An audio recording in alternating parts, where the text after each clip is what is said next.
ለሱ ስልጣኔ ነው። ይሄ ለሷም ትልቅ ነገር ነው።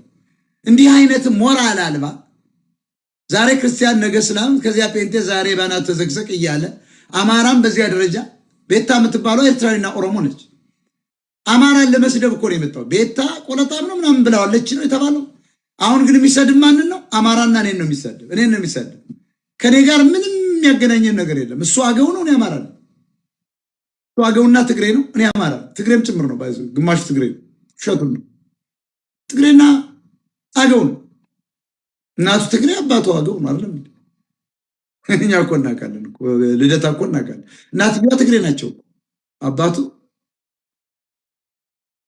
የጎጃም አገው ናቸው፣ የደብረ ማርቆስ ሰው ናቸው። እንደው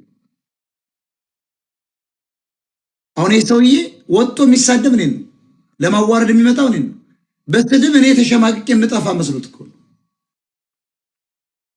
አሁን ስለ ዮኒ ጓየው እዚህ ጋር የሚሳደብ ሰው ካለ እሱ ጤነኛ አይደል? አሳየ ደርቤ የሰራውን ስለ ዮናስ ብታዩት እኔ ተመልሼ ወደ ሚዲያ አልወጣም። እንዴት እንደሰራው አይታችሁታል? ይህ እኮ ሞራል የለውም እኮ። ሴት እየቀፈለ የሚኖር እኮ ሚስቱን እየቀፈለ የሚኖር ስራ አይሰራም፣ ምን አይሰራም። ገንዘብ ለማግኘት የማይገባበት የለም።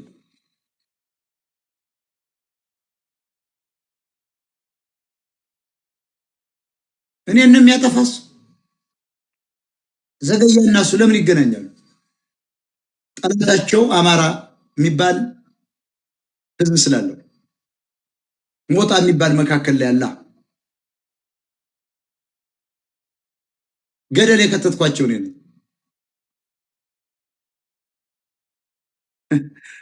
እስላም አላላቸው። ከዚያ እንደ እውነት መስሏቸው ጠቅላላ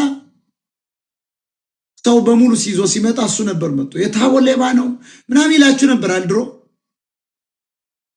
እንዲህ አይነት ሞራል አልባ ሰርቶ የማይበላ ቆሻሻ ሞራል የሌለው አንዴ የበሰበሰ ባይዞ ዝናብ አይፈራም።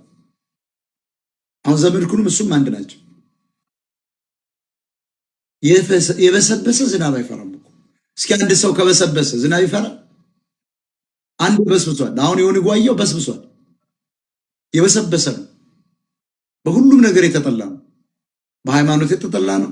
ፖለቲካ የማይገባው ደንቆሮ ነው። መሀይም ነው። ተቀምጦ ቂጡን አስፍቶ ሶሻል ሚዲያ ላይ እንደ ሴት ሲረግጥ ሲሳደብ ነው የሚል ሌላ ስራ የለውም። እኔ መብት ታጋይ ነኝ። እኔ ፖለቲከኛ ነኝ።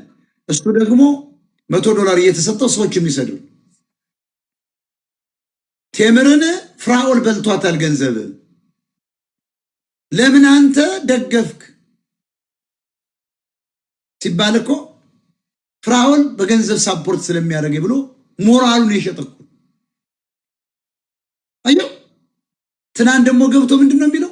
ፍራኦል ጋር ቁጭ ብሎ ሄለን ትዘግብ፣ ሄለንን አስገባት፣ ለንት ለፍርድ ቤት ይጠቅማል፣ ተምርን ትዘግብልህ፣ እኔ ልውረድ። ሄለን ራሱ በእንተና በማን ነበር? ቤታዮ በደንብ ይዛት ነበር። ለምን እንዳቆመች አይገባኝም። ሄለን ሞራል ያላት ሰው ነች። ለምን ቤታዮን አቆመችላት? ጥያቄ አለኝ። እኔ ሄለንን ተናግሬ አላውቅም። ለምን? የምታነሳቸው ነገሮች በሙሉ በመረጃ ላይ ነው።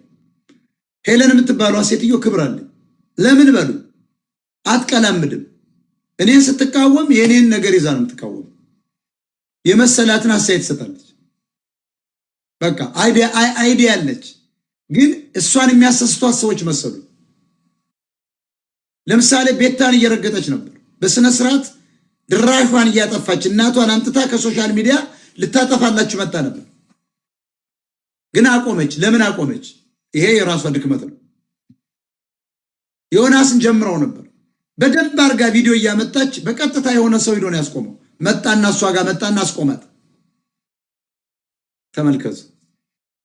ለሞራል ለሐቅ እንቀጥል፣ ለእውነት እንኖር። ሰው 70 ዓመት አይኖርም። ሰው 60 ዓመት አይኖርም። የሰው ልጅ 100 ዓመት አይኖርም። ለዚች አጭር እድሜ አንዋሽ። ጓያው ስብዕናችሁን አትሽጡ። ለገንዘብ ብላችሁ ማንነታችሁን አትሽጡ። ፍራኦል ገንዘብ ወስዶባታል ብሎ ሂዶ ተናግሮ ትናንት ደግሞ ያን መረጃ ስላለኝ እኔ ስለ ቴምር ዘግቢውማ ምናምን ብሎ ሲወርድ ከፍራኦል ጋር ሳይ ሲያስመስል ስታዩት በውስጥ አንተና እኔ በውስጥ ፍራኦል ወጥሮ የሚቃወመው ማን ነው? ቴዎድሮስን። ቴዲ ተንኮለኛ ነው ይላል፣ ቴዲ እባብ ነው ይላል፣ ቴዲ አውቆ ነው ሳያውቅ እንደሚናገረኝ እያለ ነው። ቴዲ ሆን ብሎ ነው እያለው፣ ያ ግን ቴዲንም ላለማጣት ፍራኦልንም ላለማጣት እንዴት እንደሚሆን አንድ ቪዲዮ ይዞ ከእንተና ጋር ሲወጣ ይወት ይሆን ይጓየው ከቴዲ ቤት ተላከ። ቆሄን መጣው በቃ ሄዳለሁ ምናምን ተላላኪ የቡና ፊያውን ዮናስ ጓየውን ተራ ተላላኪ ይወደቅ አይታችሁታል። ከቴዲ ቤት ሂዶ ፍራኦል ቤት ገባ ተለማመጠ። እዚያ ሞራል የለውም ሰው እኮ እንደኛ ያለ ሰው ከታች ቁጭ ብሎ ይሰማኛል ብሎ አይገምትም። የዮኒ ጓየው ድድብና በዚህ ልክ ሞራል የለውም፣ ሞራል አልባ ነው። እኔ አሁን እየወጣ ሲሳደብ እንደሚውል አውቃለሁ፣ መሳደብ ይችላል። እኔ ግን አልሰድበውም። እኔም ማጋልጠው ሐቁን ነው። ፋኖ አዲስ አበባ ከገባ ጾታዬን ቀይራል ያለኩ። ለነገሩ ሬምቦ ነው የቀረው። ሬምቦ ማህበር ብቻ ነው የቀረው። ምን አይገባኝ። ለእናቱ የቆምኩለት እኔ ነበርኩ። አንድ ደሃ እናቱ ሲሰደቡ ለምንድን ነው ምናምን ብዬ እኔን ግን ልጆቹ ይገደሉ ብሎ መጣ። ታስታውሳላችሁ? የሞጣ ልጆች መገደል አለባቸው። አሜሪካ ቁጭ ብሎ ለቻይልድ ለፋሚሊ ፕሮቴክሽን እኮ ብታመለክት ይሄ ሰውዬ እኮ አይወጣም። ህፃናት ልገል ነው ያለበትን ወስደ መስጠት እኮ። ትምህርት ቤት ልጆችን አላመጣም ብለህ ዝም ብለህ ማመልከት እኮ። ለትምህርት ቤቱ ላቆም እገደዳለሁ። ምን ይሄው ቪዲዮ የትምህርት ቤት ዳይሬክተሮች በቀጥታ ፖሊስ ይደውላሉ። ትምህርት የሚያቆም ሰው አለ እገላለሁ እያለ ህፃናት አይመጡ ይጣራል። ልጆቼ እዚህ ጋር አንድ ቢደርስ እናንተን ነው ብለህ ማስገባት ብቻ። አንድ ኢሜል ነው ወይ አንድ ደብዳቤ ነው። ይህን እንኳ የማያውቅ የረከሰ ምንም አያረጉኝም ብሎ ስላሰበ እኮ ተመልከት። ፍራኦልን ሂዶ በየሰው ቤት ለምንድን ነው ቴምርን የሰደብካት ሲሉ ቴምርን እውነቷን ነው ወስዶባታል። ግን መልሶስ ሄለንን ጠራና ዘግቢለት ይጠቅማል፣ ሄለንን ዘግቢለት። ለምን ይሄን እንዴት እንደዚህ አይነት ሞራል ሰው ይኖረዋል? ገና ብዙ ሚስጥሮች ስላሉ አንተን ቀስ እያልኩ ነው የማወጣው። ዛሬ እቺ ትበቃለች፣ ስትበቀበቅ ትከርማለህ አንድ ወር ሙሉ። ከሳምንት በኋላ ደግሞ መጣና ሌላ አንድ መረጃ ደግሞ ጠቅ አረግልሃለሁ።